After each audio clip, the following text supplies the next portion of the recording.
Hello, and welcome to another episode of the Citizens of Lorcana podcast, a podcast where we invite you to be part of their world. We're your hosts, Jared and James. Today, we're talking about one couple's Lorcana and TCG journey. So, without further ado, let's jump into the episode. Hey everyone, welcome to another week. Last week, we talked about set one reprints and all the stuff that goes along with that. And today we are joined by none other than the Lorcana Queen and King, otherwise known as Carmen and Eric. How's it going, guys? Hello, Hi. hello. We're doing well. We are so excited to have you on here. And I think Carmen and I have been talking on Twitter for probably a couple weeks now. And I mean, obviously, you first caught my eye when you posted your pack openings, but it's just been fun to watch you grow on Twitter. Oh yeah, it's absolutely fun to open them. Yes, it is. It definitely is. So mentioning the pack opening, you do really fun Disney themed edits, and they're just awesome, fun to watch. So tell us how you got into wanting to do that, or even how you started doing that, and just how you got your content creation journey started. Oh yes, so basically it all started from the idea from my husband, since he obviously opens the Pokemon packs, and he did put the thoughts in my head of creating pack opening videos. So we decided to start making them together with Lorcana. Okay, but your edits are so good. Like, is that a skill you already had, or is that something you've learned as you've started doing your Oh, Lorcana pack openings? that comes most from Eric. Like we're a team, so Yeah, I mean, we obviously do it together. We sit down, we storyboard pretty much, we come up with the ideas, but I mean, in all honesty, I went to film editing school like ages ago. So we come up with the ideas together. She comes up with a lot of the themes, and picks out like the Disney clips and things like that. and will be extreme critic. Yeah, she's a critic for sure. You know, all the great content creators seem to be. I don't know if you know Brandon from B Squared, but he Yep. is very critical of his work, and I'm just like, buddy, your work is good. He's like, no, but it has to be perfect. She'll give me the general idea. I'll try to put pen to paper basically in editing. We go through that about 20 times because she'll come in after I've done some editing. I'll say, here's what I got. How do you like it? And she'll rattle off a list of 5 to 10 things she wants to change. There's still Okay, not five to ten so things to change like on version 20 though, right? Well, So you mentioned that Carmen gives like the Disney like clips and whatnot. Is Carmen like the Disney person in the household, or are you both like Disney fans? I think both, yeah, for we both sure. are kind of just a general backstory of us. We actually met through TikTok. Um, uh, we obviously spent a lot of time apart before we got married. So we had a lot of time to watch movies and things together via we watched over what's the Amazon Amazon Echo. Echo, yeah. Um, so we watched a lot of Disney stuff Yeah. during that period. So we both are big Disney fans for sure. wait, I want to interject a question here. How do you meet somebody on TikTok? Like, I'm so curious. Uh, that's on me. I guess I Yeah. just quote unquote slid into the DMs. Yeah. Well, Eric was the Gotcha, one. gotcha. Yeah, Eric was the one who's making all the time videos. I was just scrolling there and saw the video, hit You like, you had a and lot of videos. no few on there. Okay. You Why? had a I lot of always videos. tell So. people my secret weapon are the DMs. So now I know, like, it's a super It worked. powerful weapon there. I'm curious before we ask the next question. Start to finish, how long does it take you? Because I mean, these these recordings that you put out, they're no longer than maybe 30 seconds. But you're talking about storyboarding, putting pen to paper, going through 20 different versions. So start to finish, how long does it take you to make one of these clips? Depends how many times she tells me that she wants to make changes. Sometimes few hours, sometimes 6. Yeah, I mean, some of our longer videos, our enchanted journeys, those definitely took longer. Yeah, for sure. But the shorter ones, I don't know, probably 3 hours, Yeah. 4 hours. And plus, like, day to day, just finding the right music. Yeah, that's one of the tougher things that we've really tried to come up with theme wise. You know what I mean? We want to make sure that we're respectful to the community on choices. Sometimes I would say some of the darker stuff is probably more influenced by me, and the funner, livelier ones Cinderella. are inspired by Carmen. Yeah. In regard to music choices. Well, all of your guys' videos have been great, and I've definitely noticed as you've continued making them, just like with everybody else, they continue to get better. But I also, to bring this back into the card game world, I also understand from chatting together that this is your first real TCG experience. For Carmen specifically, Eric, you've kind of collected some Magic and Pokemon cards, but why Lorcana and why now? Yeah. So with the last year, my husband always went on with the Pokemon, trying to get me interested. I mean, don't get me wrong, the opening packs are so much fun and like finding the cool cards, but the Pokemon just wasn't something I was super interested in. And also, so he always scrolls through Twitter and started hearing rumblings of Lorcana. So from there, I started getting interested at that point and really fell in love with the cards and the connection to the Disney characters. Was it the art? The See- art. Oh yeah, for sure, for sure. Agreed. The artwork is so good on this set one, and set two doesn't look like it's falling any far behind. What about you, Eric?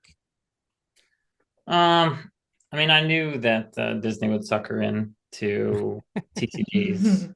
So you were specifically trying to find something that would get her interested in the hobby, huh? Yeah, I mean, it's a fun experience. I mean, I wanted her to what I've experienced with, magic uh in my high school days. I mean, that's really when I started getting exposed to magic. Over the past probably like 10 years, I haven't really paid attention to it as much. But then, 2, 3 years ago, I kind of started getting into Pokemon again. We did, we did everything together, ripping those together, but she just never really seemed like super interested in it. So Yeah, so it was cool, but just not my cup yeah, of tea. so I kept dropping hints, and as Lorcana ramped up, I just kept kind of poking and showing her stuff on Twitter, of some of the cards that are coming out, and she really started to take an interest then. So Yeah. So a lot of us kind of got into Lorcana like even a year before it was released when it was announced at D23. How far into the uh how long have you been interested in Lorcana, I guess is what I'm asking here. So we were in Estonia We were in when Oh, when we kind of started seeing. So like half year ago. 6, 8 months ago, Yeah, probably. yeah. Yeah, is so it's when been a good while. Yeah. yeah, it took some courage, I think, on her part to really embrace this and start putting out content. So Yeah. How's the reception been, and how have you enjoyed putting out the content?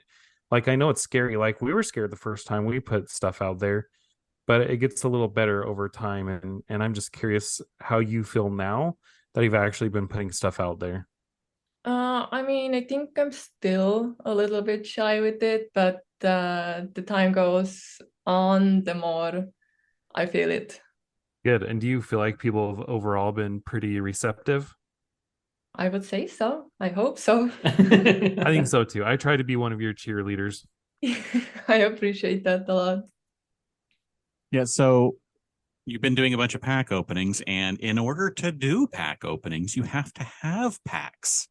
And you've been able to get your hands on actually a pretty good amount of products. So how did you manage to do that? A lot of people just can't find product or only a little bit. So how did you manage to have enough to be able to do all of this pack openings and all these videos and just finding, what is it, 2 enchanted so far? So just let us know do you have a secret? Uh, Who's your dealer? my dealer is my husband. But we have found the product in a lot of different ways. But yeah, I would leave that up to Eric mostly. I just usually tell him when we need more.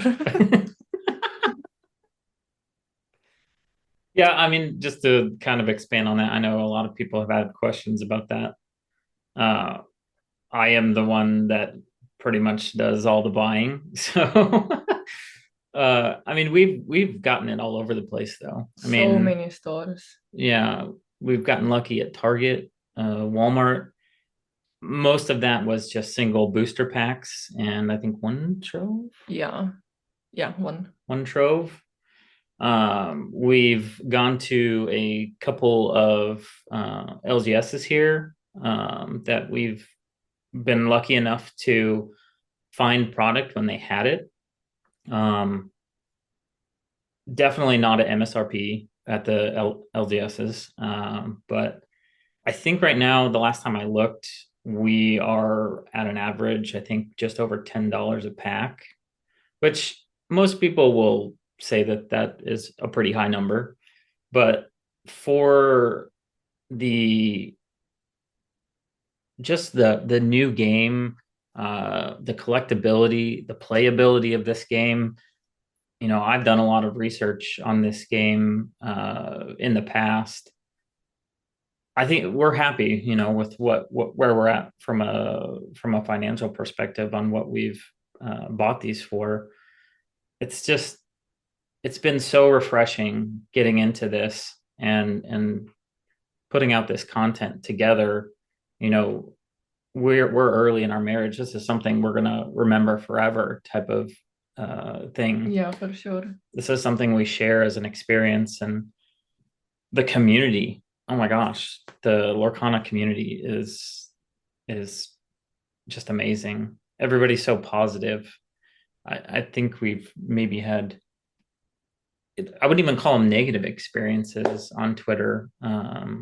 We both share the Twitter, like we both flip back and forth between Lorcana Queen and our personal Twitters.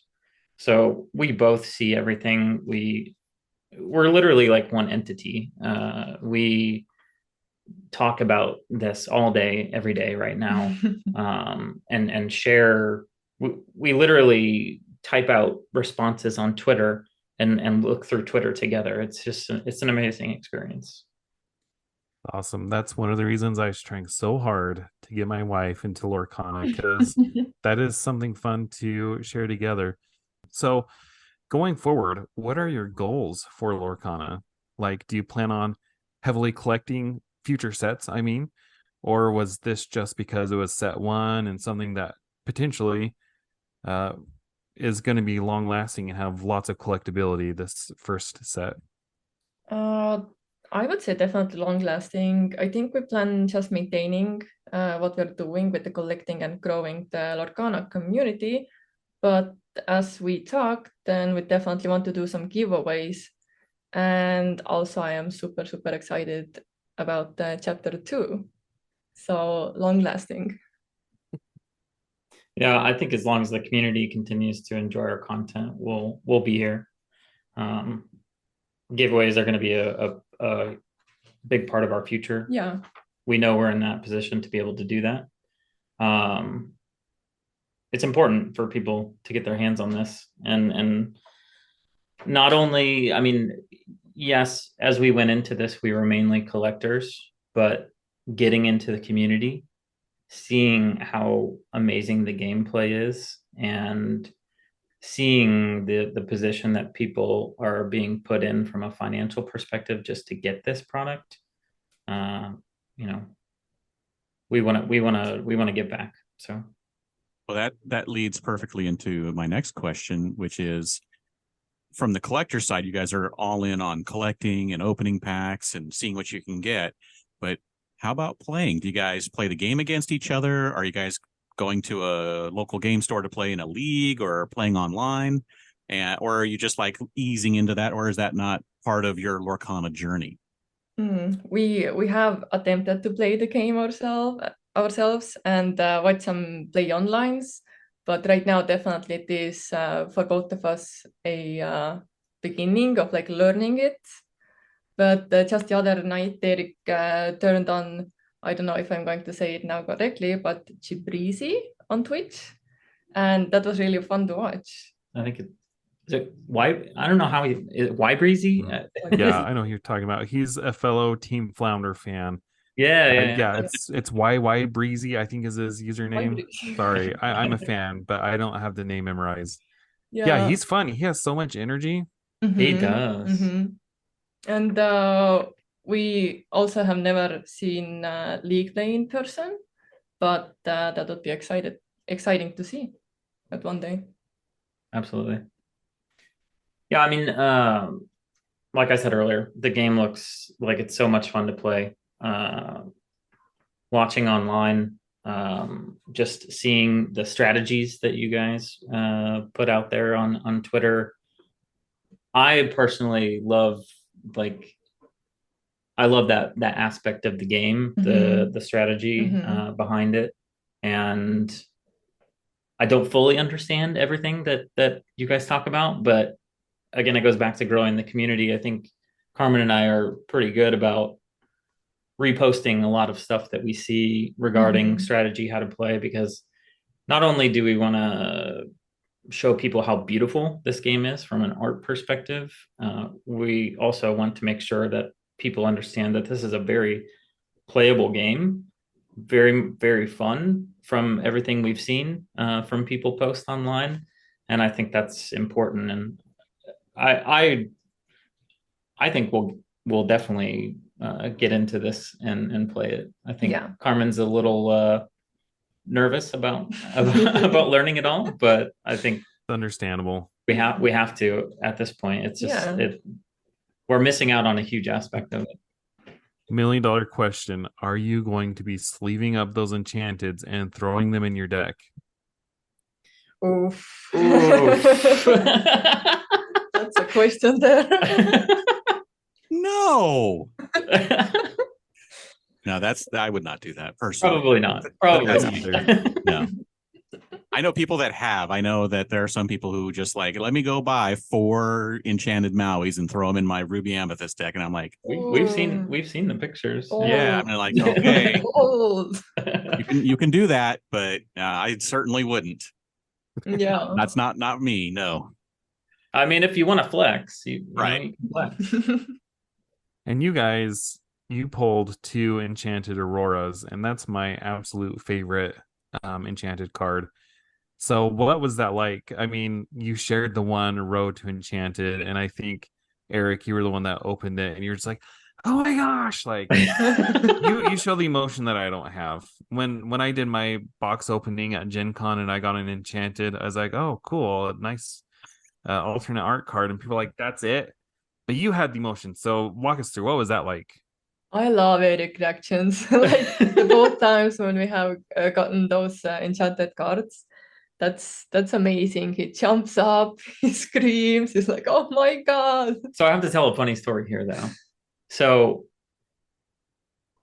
I opened the one Aurora, right? But going back to Pokemon for a second, and I don't know how much you guys are in that world, but Evolving Skies. Are you guys aware of Evolving Skies in Pokemon? Anyways, there was a Moonbryon card. Umbreon. Okay, I know the one. She's the one who pulled it. You have the magic touch, huh? Right? That's a beautiful card. It's absolutely amazing card, yeah. So she pulled a very awesome card in Pokemon, and now I've pulled a very awesome card in Lorcana. So I think we're even. Very even, yeah. Definitely. Um, so my next question, and I guess if you haven't played the game, maybe, well, we'll just see what you come up with. And James, I don't know if you had a chance to read this too, but I think we could all answer this one. What card do you currently think is going under the radar in the Lorcana gameplay world? I'll answer first. Okay. Flounder, right? No, everybody knows about Flounder. But in all seriousness, like I think things are about to shift heavily in Lorcana. So it's really hard to say, I think, right now with chapter 2 coming out soon, but I'm gonna ponder for a second. All right, I'll share mine while you're pondering. Yeah.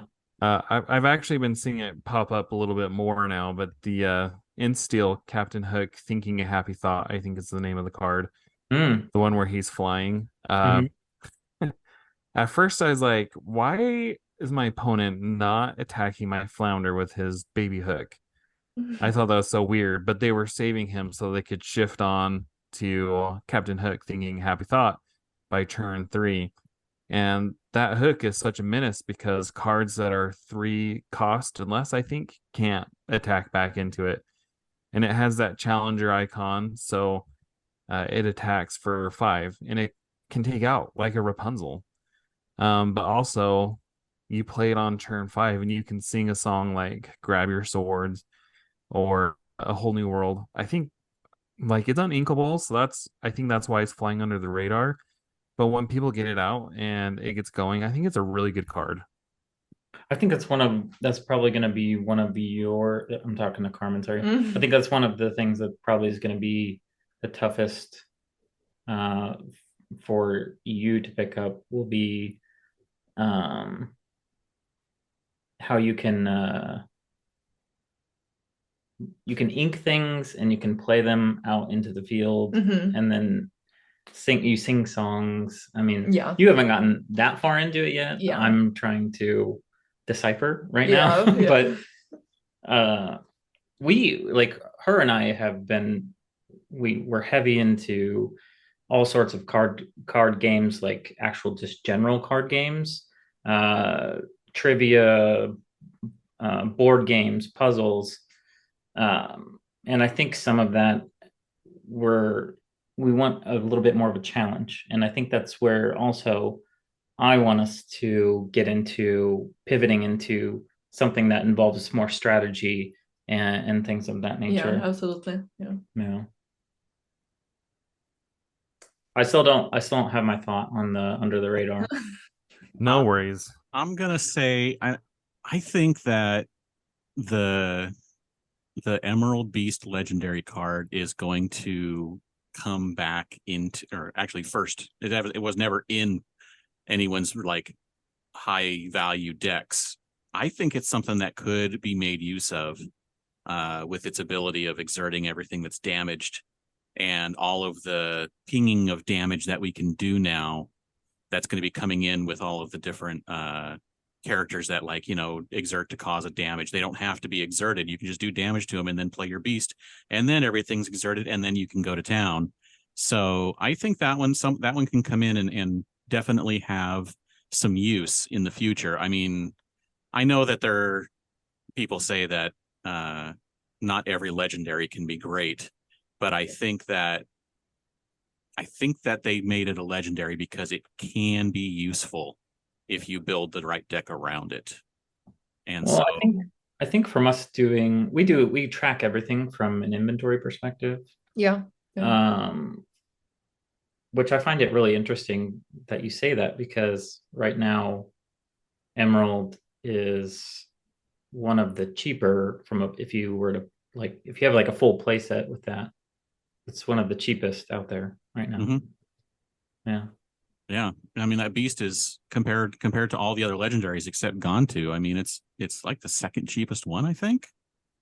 Yeah. Maybe Yeah. Tekka is cheaper, possibly, or around the same price, but it's like a $5 card, and you're like, that card's going to be really good in certain decks in probably in just a set or two.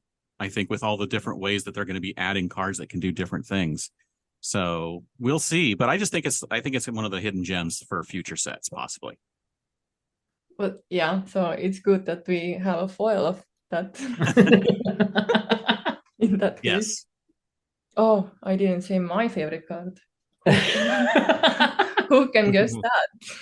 It's Aurora. Aurora. Yeah, for sure. Well, it's absolutely amazing. Like if you will see it in person, it's beautiful. It's beautiful. Yeah, seeing pictures of it. It's different when you see it on a picture and if you actually have it in your hands. Yeah, it's so amazing. They did such a perfect job on those enchanted cards. I mean, I love it. Yes, they're awesome.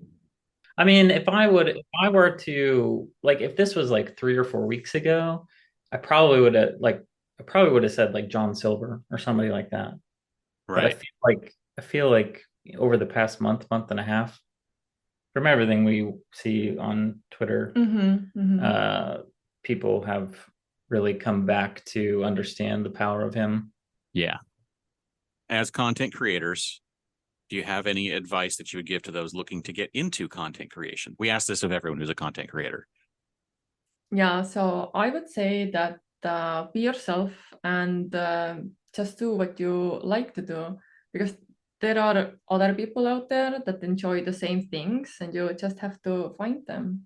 And also make people feel included to create safe, enjoyable community, because I really think that it's very important.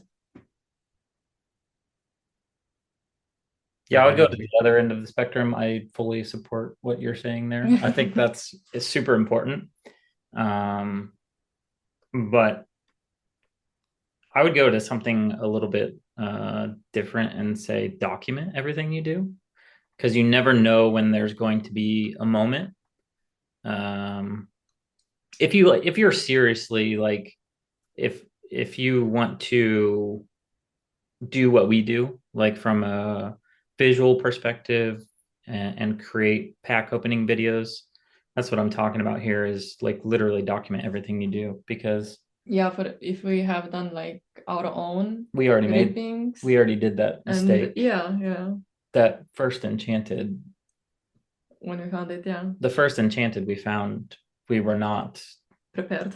we were not recording. We were just doing our own rips, and we were sitting in front of the TV and just for fun. Yeah.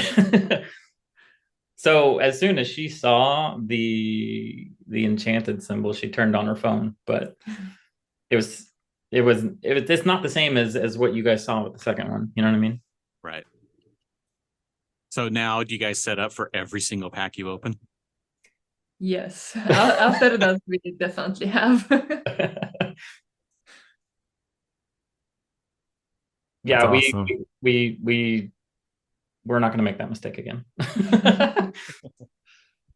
Yeah, I mean, I go to my local Lorcana league, and a few weeks ago, you got a pack for showing up, and I opened up an enchanted Aladdin. Like I never would have, Nice. never in a million years would I have guessed that I would open up an enchanted for my weekly prize support for my league, and it's like you say, that's the importance of documenting everything.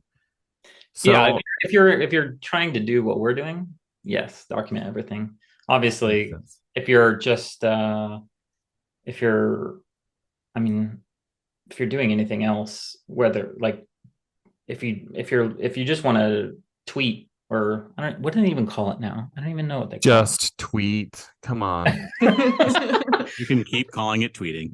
The new term for it is posting, but yeah. So generic and bland. That's boring. Yeah.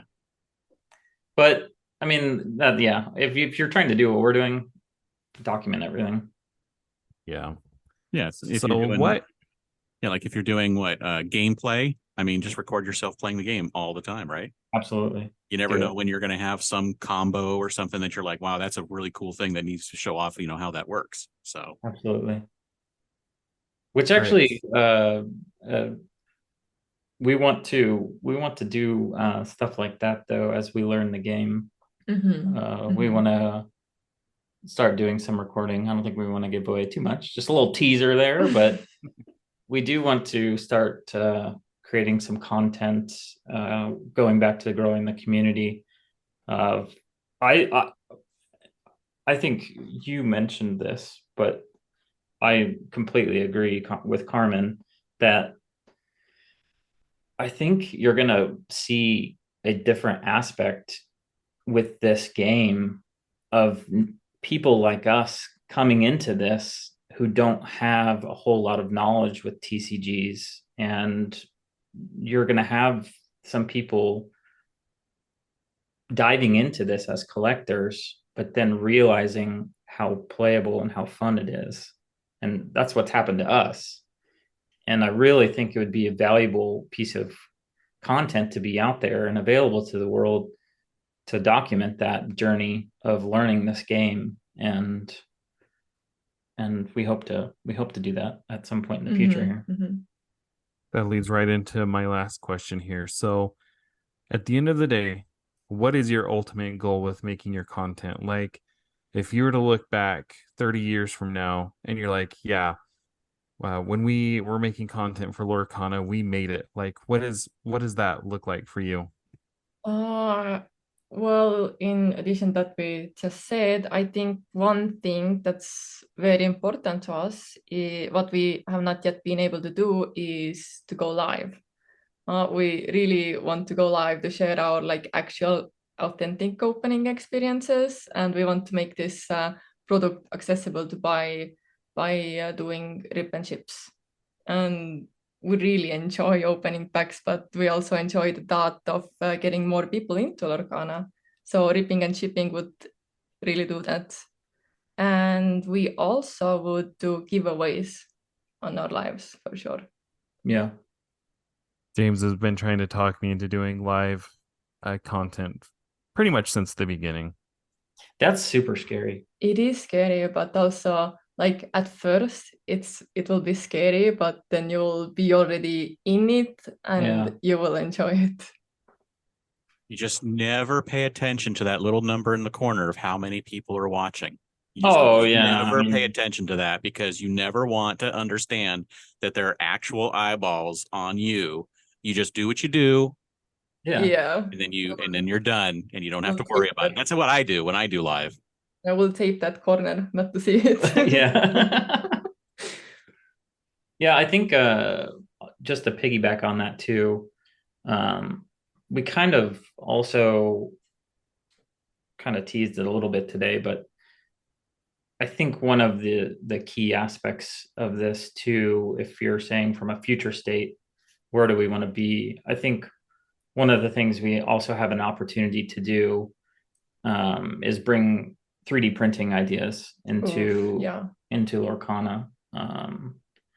Whether that's, oh my gosh, who was the guy who posted the Mickey Mouse lore counter?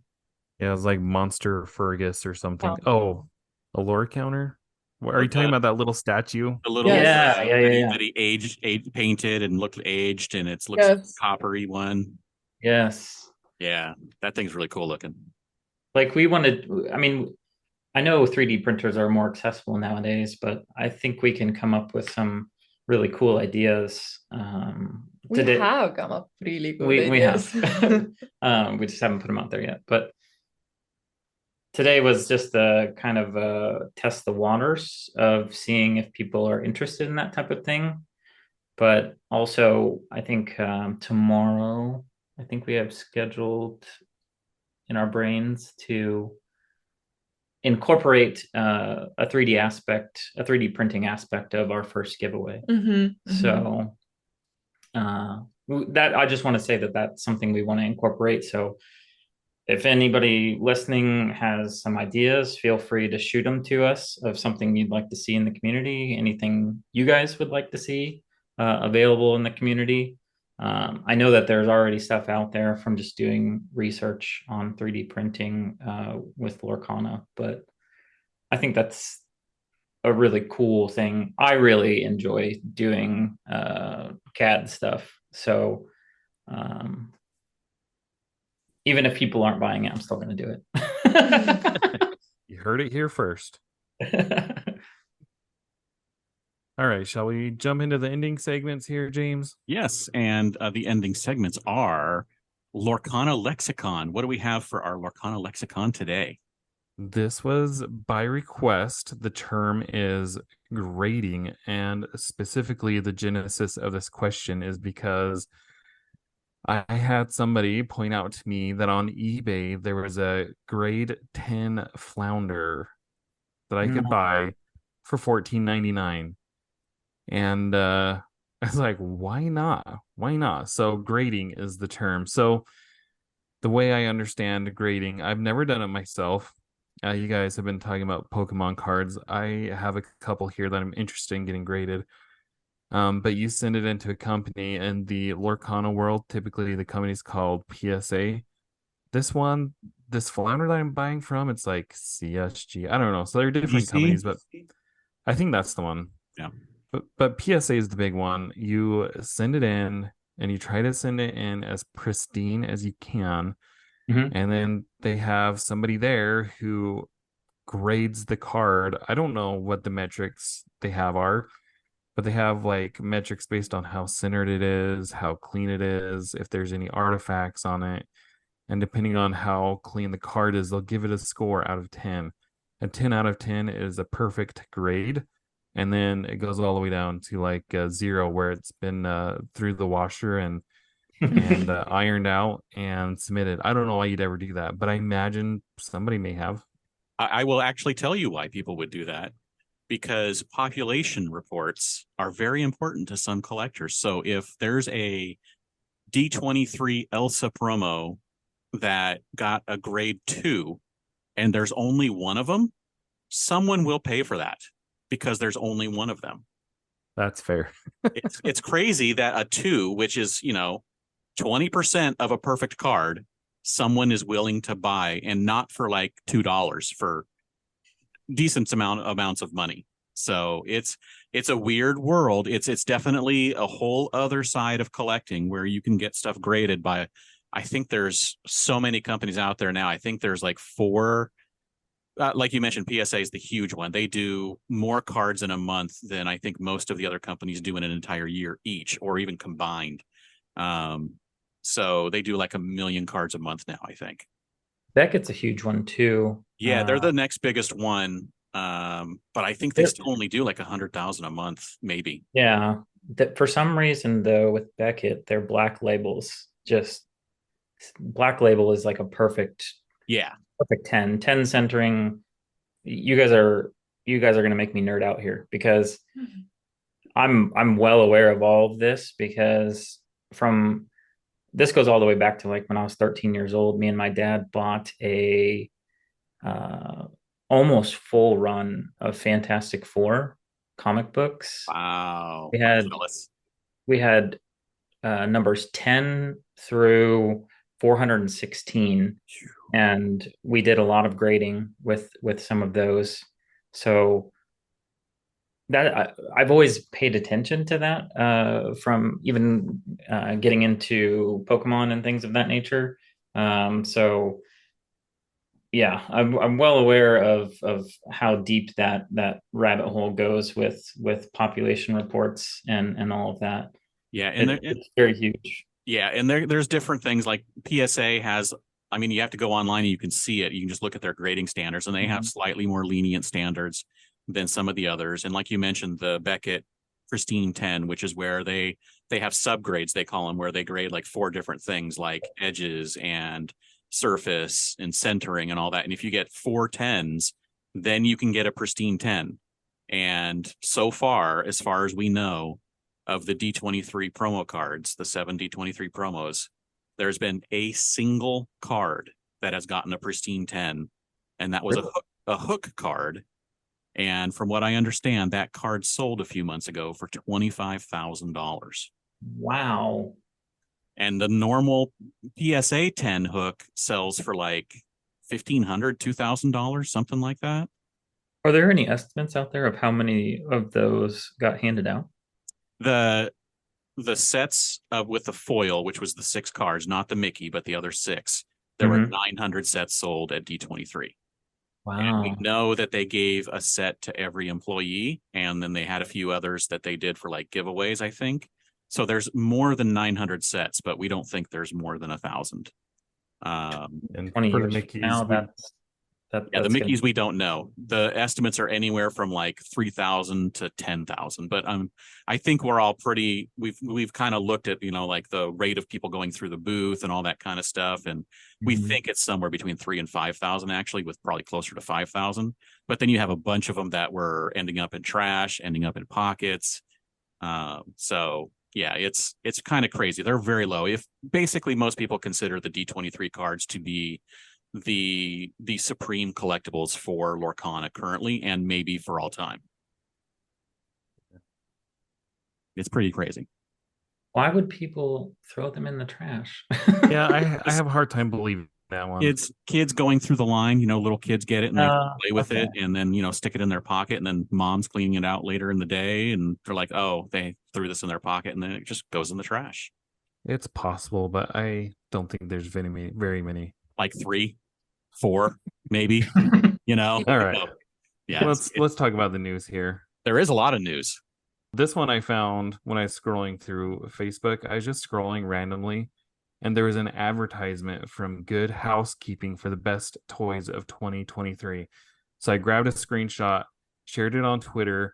On one side, there's a like Robo Dog, and on the other side, there's a picture of the Lorcana product, and it said, "Your kids will flip for these," or something like that. Oh And yeah. I put it on Twitter, and I was like, "Has Lorcana officially made it?" We definitely saw that. But it is only ranked number 18 out of the best 20 of the year. So has it really made it? It's not top 10.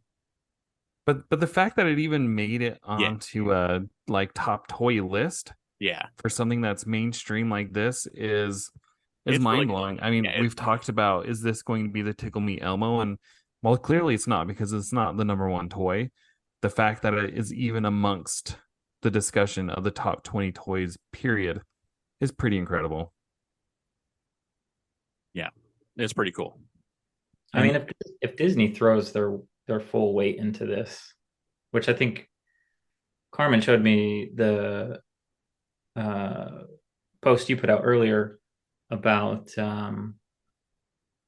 it's expanding into 10 different countries, I think it was. If Disney puts their full weight into this and keeps going that route, I mean, the sky's the limit with this. Yeah, it will make it.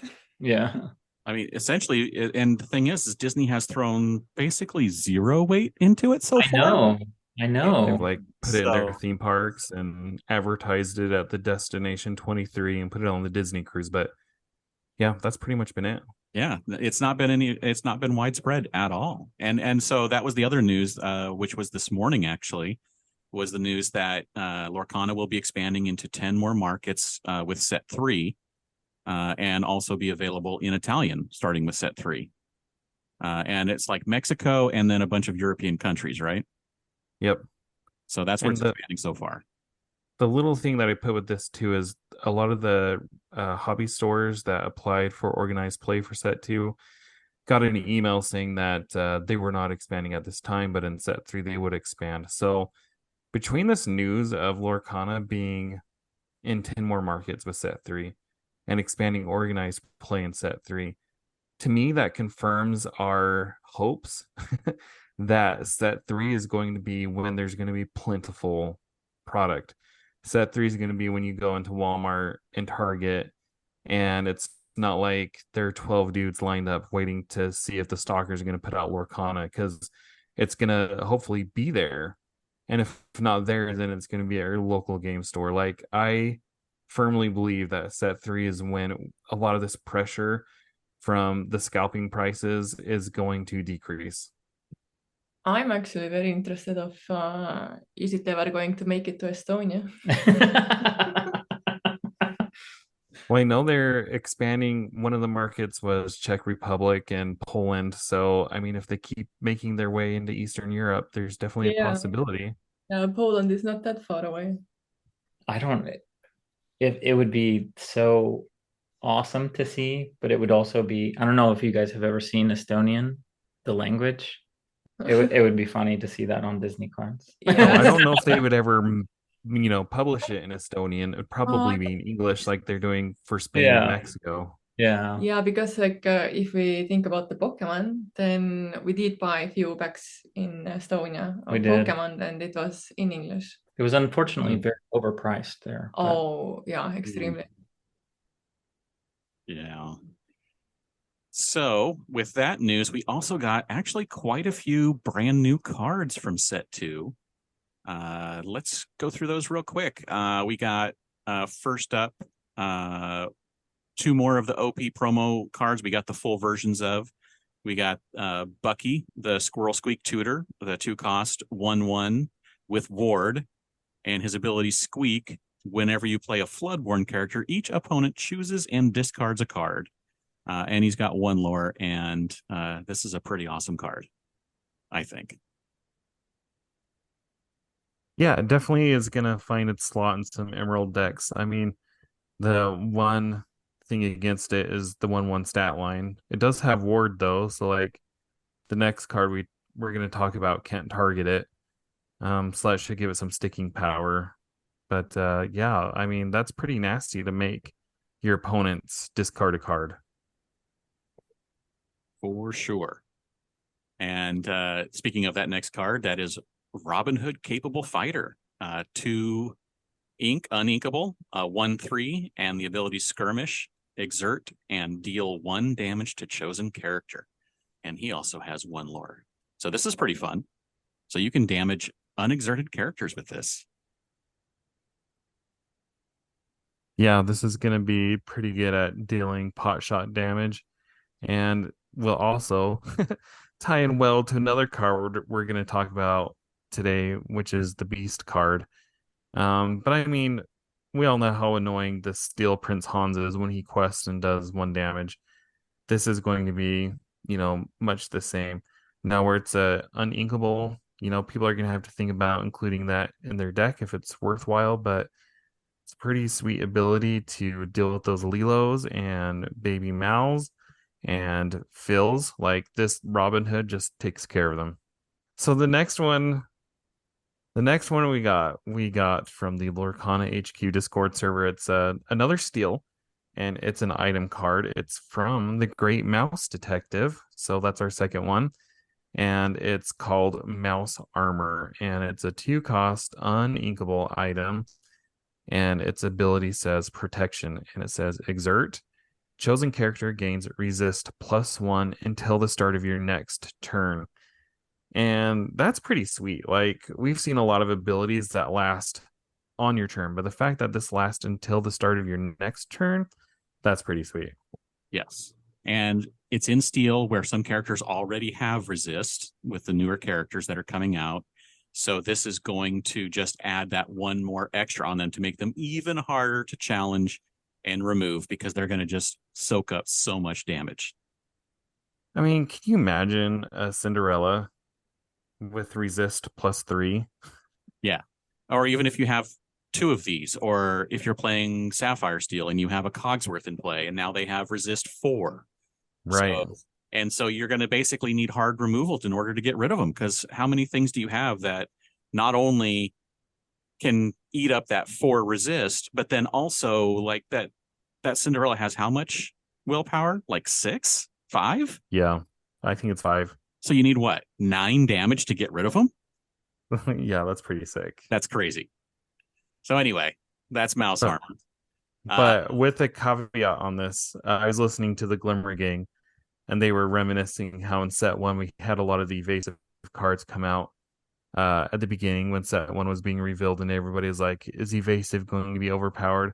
right now it feels like Resist is in that same boat. Like Resist is the set 2 equivalent of evasives, and so I think we need to reserve judgment on power creep until we get the rest of the set. Yes, it's not overpowered, it's powered. It's very Yes. good, but it's not going to destroy the game. Yep. Next up, we have Improvise in Emerald. It's a 1-cost action, and it's pretty simple. Its chosen character gains 1 strength this turn and draw a card. That's it. That's pretty awesome, though. For a 1-cost, it replaces itself, and you get that extra little push of attack to take something down. Well, an Emerald was desperately lacking for card draw. Yes. I mean, this is basically Maleficent, but as an item or as an action. And you think about that Minnie Mouse deep diver that gains +2 lore when 2 actions are played. I mean, this is one that could easily go into that because it's 1 cost. Yeah. And replaces itself. And actions are something that Emerald really likes to make use of with the Artful Dodger Mickey and Lady Tremaine things, and also the I can't remember the name of it right now, but the one that draws an action back. So do it again. There you go. Yeah. So yeah, actions are definitely something that Emerald is leaning into, like Sapphire leans into items. Somebody's gonna figure out an Emerald deck here with all these actions. Yeah. So next we have the card I was referencing earlier. It's the 6 cost on Emerald Beast Relentless. It has 4 strength, 5 willpower. Storyborn Hero Prince ability says Second Wind. Whenever an opposing character is damaged, you may ready this character. And I just have to say, crazy. Well, first of all, it was crazy how this card was revealed. Right. It was revealed at Spiel in Essen as Steve Warner was playing some games against opponents. I was actually talking to Steve. I was like, now, is this rigged where you knew you were going to draw, or did you just draw into it? He's like, no, I honestly drew it into it. He's like, and I was just dying to play it. Yeah. Could you imagine? So it might have been in his deck for 1 or 2 games before he actually was managed to draw it, which would be hilarious. He's just like waiting and playing games and just waiting to see if it comes up, and it finally did. And someone's like took a picture of it real quick and posted it online. They're like, new card. That's a pretty awesome way to do it. But let's talk about how amazing this card is. Do you think this card's amazing? It is amazing. It's a legendary, so you know it's meant to be amazing. Whether it will be the most amazing, we'll have to wait and see. It's definitely very powerful. It has a very high potential to be a very good card. Yes. The only drawback, of course, is that it is very removable. There's no ward on it, so it's not protected. And it doesn't do anything when it's played, so it has to sit there for a turn before you can make use of its ability. Unless you have an item that maybe will give it rush, that will allow it to attack immediately. But that just lets you get an attack in, and then as soon as you damage, you can ready it. So you can get that attack in and not have it, go away right away. But in general, if this stays on the board to your next turn after you play it, yeah, I think this card can be very dangerous. You could easily get 6 to 10 lore just from this card. If you're playing Steel, you could easily quest with Beast multiple times. Yeah, exactly. But go ahead. I said exactly. I mean, if you're playing Steel as well, I mean, you have all of that stuff. Like you said, all of that damage you can do. Just little bits of damage. Robin Hood and Hans and Plasma Blaster. And if you have other characters on the board that you could rush into your opponent, I mean, not rushed, but challenge into them, and this readies this beast up. And this is why having that Emerald Beast, the other legendary Emerald Beast, the one in Chapter 1, is so good, because if your opponent didn't exert some of their characters, you can have both beasts on the board. When you play that second beast, it exerts everything that's already damaged. So you can wait until you damage a few with that ping damage. Every time you're questing with that beast, getting that points, and then you bring out the next beast, and then everything's exerted, and the characters you have can now attack. So we have so much to learn. Now, I think one of the spiciest things about this card is what we're missing on the English version. Do you remember when this card first dropped? It had a little box with a quote on it, some flavor text. Yeah, but then that they said the flavor text was not correct, and it won't I be. know they said that, but still, I feel like we need to talk about it. What did it say? I don't exactly remember what it says, but it talks about a book of legends and how Beast was looking for somebody that escaped the book of legends. I mean, I feel like we Story. forgot. This is going to be story involved in the game. You know, the story of the game, the lore of the game. I do. I think so. Yeah, and they just didn't want it coming out that early in the second set. Maybe in the third or fourth set, because they did say that the first two sets are basically setting the ground for everything. So maybe it's just something that they're like, let's just hold it back until third, fourth set. Let's just say when the Book of Legends is referenced again in the future, there might be a meme for me that says, remember the Book of Legends text on the Beast from Germany? Citizens of Lorcana remembers, and it's the Pepperidge Farm guys. All right. Let's move on to the next one. You guys make it so noticeable to us that we have so much to learn. You guys are doing fantastic. We've been doing this for a year. So I wanted to ask one question. What would you say, from a new player perspective, what is the toughest thing with Lorcana to learn? James, you want to go first or you want me to? Go ahead. I'm thinking about it. I have two things. The first one is sequencing, because in a lot of games, there's like a set order, like you do damage, you do actions, and then blah, blah, blah. But in Lorcana, you can do damage with one and then sing with another, and then do damage with another, and then you can ink. Like there's no order. And so being able to optimize your sequencing and making sure you get everything right. Like when I first started playing, when we had very limited cards and Coconut Basket was a viable card, I can't tell you how many times I had Coconut Baskets on the board and then I'd play a character and forget to exert Coconut Baskets to heal 2 damage off my character. So just figuring out the proper sequencing. And then I think the number one strategy is just figuring out what to ink. And each deck is going to have a different strategy. So I don't know if there's a hard and fast rule for that.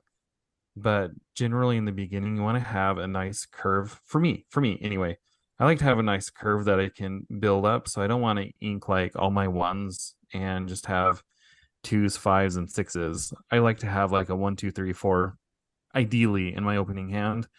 And then the rest can be ink. But yeah, just learning what you want to ink and what you don't want to, what you want to keep.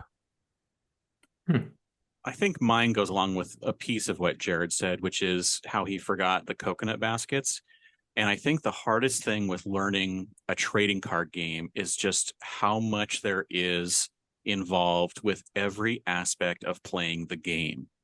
Because you have to, as you mentioned, know what to ink. You have to know how to mulligan. You have to know lines of play, what you've played, what your opponent has played, what they may still play, what your win condition is for your deck, and how you're going towards that aim while you're playing. There's so many things that you have to know if you want to play this at increasingly higher levels. Yeah. But with all that being said, the fun thing is that you don't have to know almost any of that for this game to be fun. Yeah. Which is the best thing I think about this game, is that it can be fun if you just read the rules and you understand the rules and you go from there. Everything else will come as you play the game. All the little things like rules of like, can this do this, or can this do this at this time? It's like all of that will come as you play. But if you just start playing the game will come to you and you will have fun with it, because one, it's a fun game. I mean, even when I'm like in the middle of a really tense battle with someone at the local game store, it's still fun to play. Attention. Yeah. The game creates attention. For me, the other thing James was talking about, lines of plays and mulliganing, being able to play online through Tabletop Simulator or Pixelborn, Pixelborn.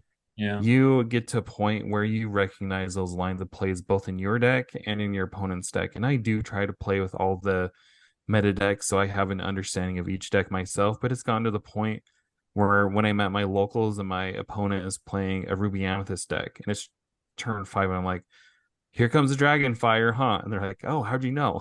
It's like, Or turn 7, you know that you need to learn to play around, be prepared. Turn 8, you probably know that there's going to be an Elsa or an Ursula coming out. And turn 9, there's probably going to be a Maleficent or some combination. Or if you're playing Amber Steel with the Song deck, you know that when Ariel comes out, you should probably expect to grab your swords or a whole new world. And you'll know because they have to show you the card that they draw. Mm-hmm. But I mean, those are the things that you learn when you get those repetitions.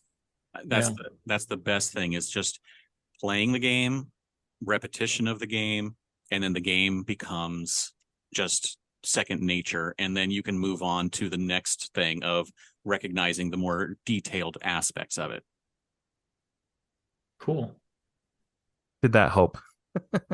No, yeah, I think that definitely gives us a sense of what we need to pay attention to as we pick this up.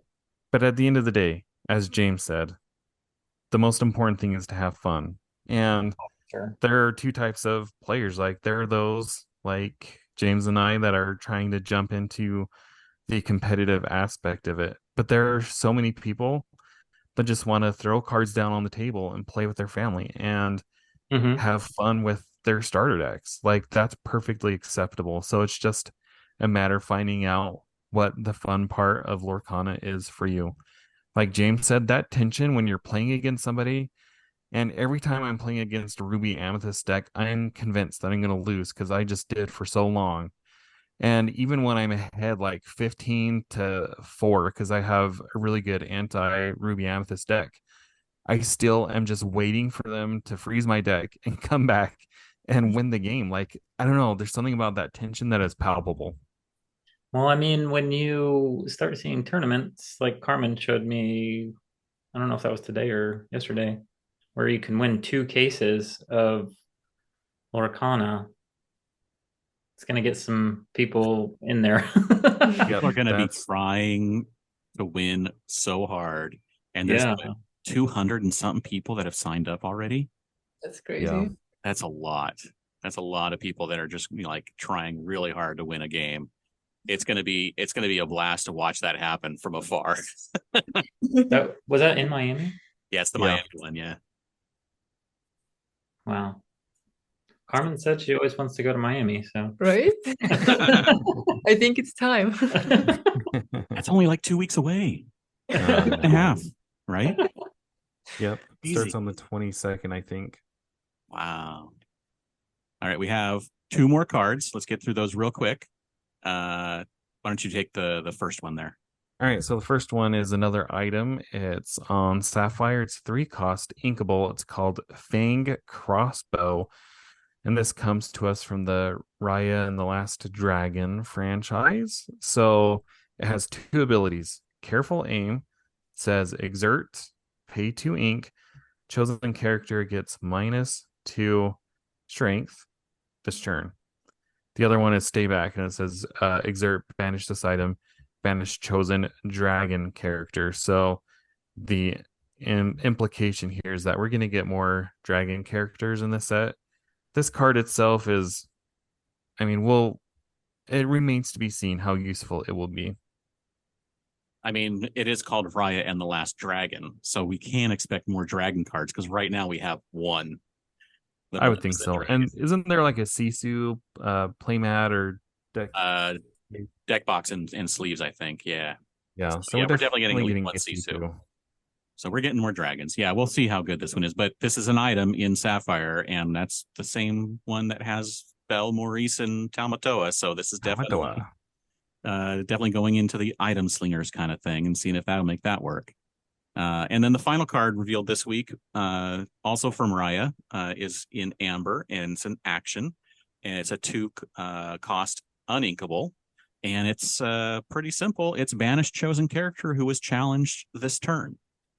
And that's pretty awesome because it allows you to send like one of your cheapy little 1-cost characters into something big and then play this and banish it. So you don't even have to finish damaging it. Or I was even thinking a card like Rapunzel. She's great at questing, but she's terrible at providing any kind of defense because she's only 1 strength. Right. This card turns her into a legitimate like offensive weapon. Or Smee. I mean, there's so many cards in Amber that have high willpower but pretty low strength that this card is going to be it's going to see some play. I'm super excited to see all the Raya cards. Yeah, that was such a good movie, wasn't it? Yeah. Yeah, it's a great movie. I loved it. All right, now it's time for Disney Jeopardy. Are you guys ready for this? Absolutely. Okay, we're not super strict. So as long as if you're in the ballpark, we'll give it to you, okay? What is? What is? What is? In That Estonia, is- we don't have that, so So for 100, and again, the points are meaningless. It's just how Jeopardy goes. For 100, this is the name of Belle's father in Beauty and the Beast. Belle's father. Oh my gosh. Crazy old. what? Who is Maurice? Ding, ding, ding. Oh, Carmen for the win here on the save. Okay, for 200, this is the only dwarf to not have a beard in Snow White and the Seven Dwarves. I think it. Who is Bashful? Carmen, do you have a guess? No. Probably I can tell you in Estonian, but right now in English. Oh, he was giving us a clue. Who is okay, guess again. Guess again. It's the youngest one.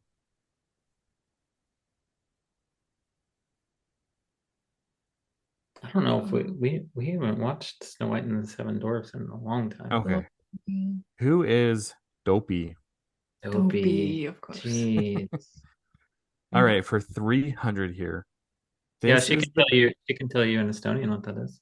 Yeah, it should okay. be. If you say in Estonia, then Eric can translate. Wait, do you speak Estonian, Eric?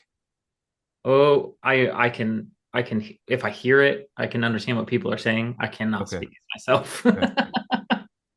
So for 300, this is the name of Moana's pet pig. Oh my gosh. We just Oh my watched gosh. We Moana. literally just watched it. This is a shout out to our good friend Walter. This is his favorite character.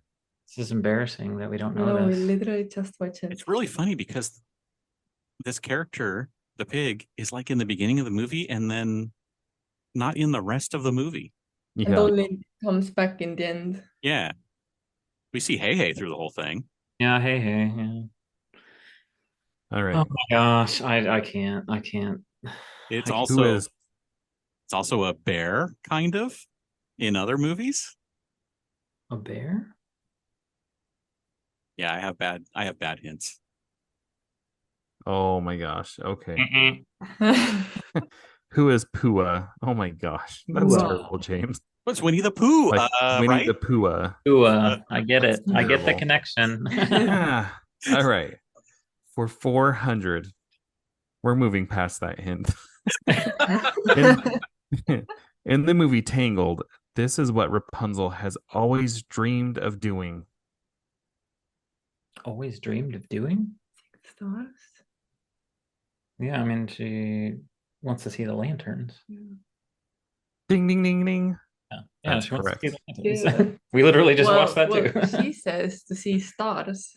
Yeah, she thinks they're I'd stars. take either. Yeah, because she thinks they're stars, but they're the lanterns. So I would have accepted either answer.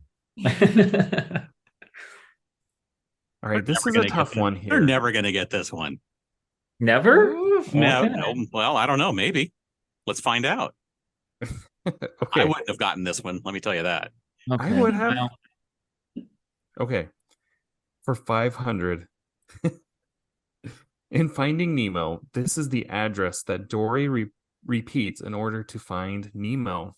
42 Wallaby Way, Sydney. Hey, show you have little faith. Wow. Without hesitation. That is awesome. Do you remember the name before it? Oh, is it? I have to picture it in my brain. Hold on. Is it something with Peter? It's the Oh. dentist office, right? Yeah. I don't remember. She says P.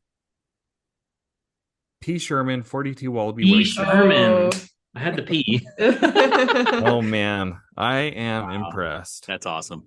P. Sherman, 42 Wallaby Way, Sydney. Escape. Escape. All right, 3 out of Very 5. good, you Well guys. done. Yep. Okay, so to wrap this up, if people want to find the two of you online and see your amazing content, where can they find you? Which one's which? Twitter is at Lorcana Queen. Yeah.